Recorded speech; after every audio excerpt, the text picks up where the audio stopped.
Ce qui m'intéresse, c'est de voir ce que dit la Guémara à ce propos. Alors là, vous allez devoir... Ah, vous n'avez pas le texte. Ah, c'est embêtant, ça. Bon, eh ben, je vais vous le dire quand même.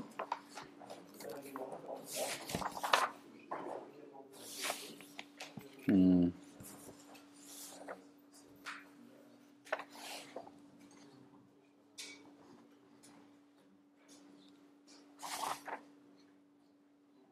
Hmm.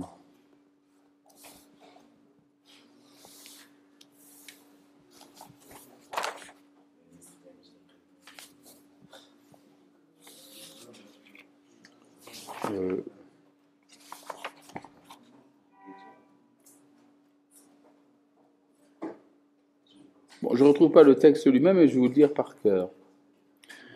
La Gemara dit Dorche Reshumot Amuru. Dorche Reshumot, ça veut dire ceux qui interprètent les traces.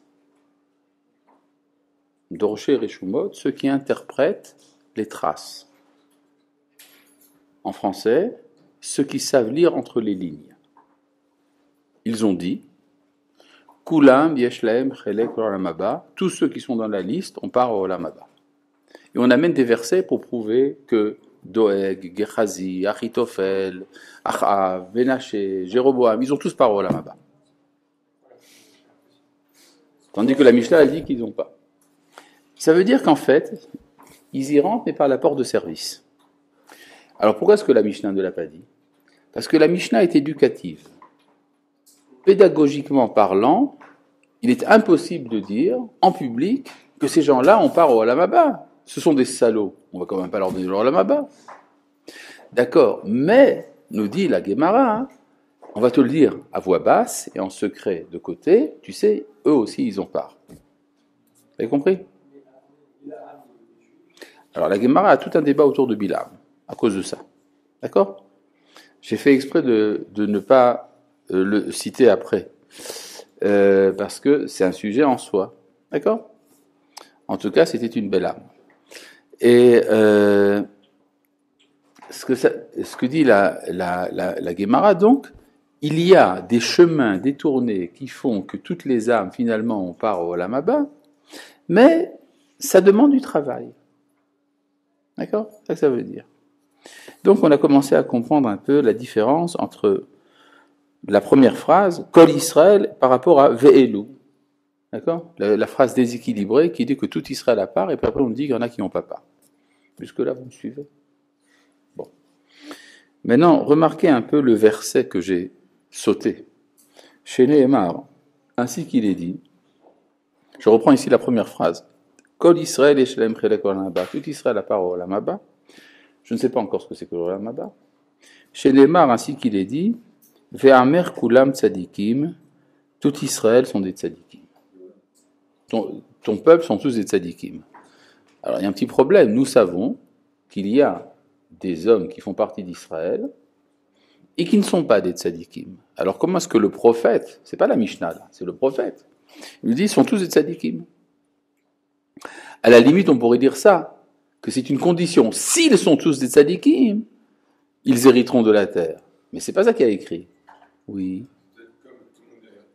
Comme tout le monde dira au Olam Haba, c'est pas au Olam Haba, donc c'est-à-dire forcément Ah, c'est-à-dire que tu te bases déjà sur l'interprétation que j'ai donnée, au nom du Hari.